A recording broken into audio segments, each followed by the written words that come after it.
Nagtipon din ang mga miyembro ng Iglesia ni Cristo sa Liwasang Bonifacio sa Maynila. Sigaw din nila ang pagkondena sa nakaumang na plunder case laban kay Senador Marcoleta. Yan ang agenda report ni Andrea Salve, live mula sa Liwasang Bonifacio. Andrea.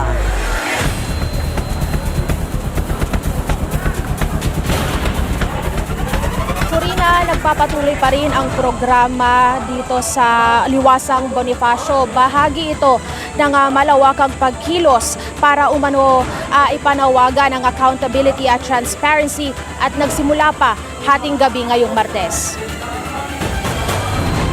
Inulan man kaninang umaga, hindi nagpatinag ang grupong ito na nagtipon-tipon sa Liwasang Bonifacio sa Maynila.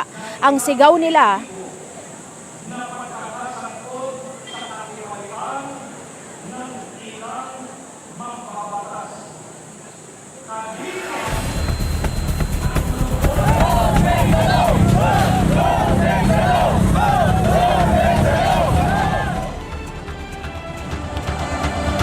sa gitna ng kanilang mga panawagan kontra korupsyon, kapansin-pansin din ang nilalaman ng kanilang bitbit na mga placard na tila pagkondena sa nakaumang na pagsasampa ng kasong plunder at pag-aresto kay Senator Rodante Marcoleta dahil sa umano'y undeclared campaign donations na kanyang tinanggap. Nang pumutok ang mga ulat tungkol sa malawakang kilos protesta ng INC, naglabas din ng mensahe ang senador sa social media. Giit niya, ginigipit siya para mapagtakpan ng mga tunay na nagkasala sa flood control scandal.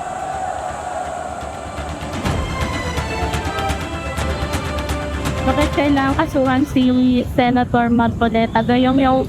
Yung plunder, hindi naman ang galing sa kaban ng bayan.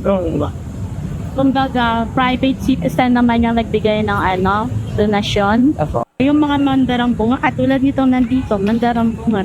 Bakit yun ang hindi kinakasuhan? Bakit yung nananawagan ng justice para sa mga flood control, bakit hindi yun ang kinakasuhan? Hindi yun ang intervention na ang istigahan nila. Bilang tugon sa kilos protesta, agad na nagpakalat ng mga tauhan ang PNP sa paligid ng Malacanang.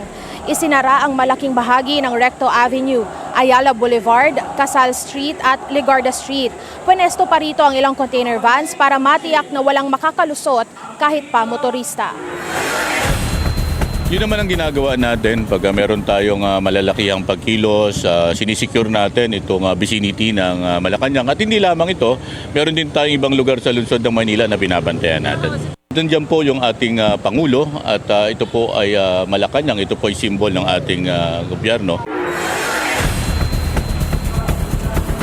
Corina, marami sa mga naabutan natin dito kaninang umaga ay lumipat o tumawid para sumama sa grupong nasa EDSA. Dumami-dami lang yung mga tao rito nang dumating si Batangas Representative Leandro Liviste. Giit niya sa kanyang talumpati, nakikiisa siya sa panawagan ng accountability at pagpapatuloy ng flood control investigations. Corina. Maraming salamat, Andrea Salve. Nag-uulat ng live mula sa Liwasang Bonifacio. Manatiling nakatutok sa Bilyonaryo News Channel. Sumubaybay sa aming social media accounts at mag-subscribe sa aming YouTube channel para sa mga bago at eksklusibong balita.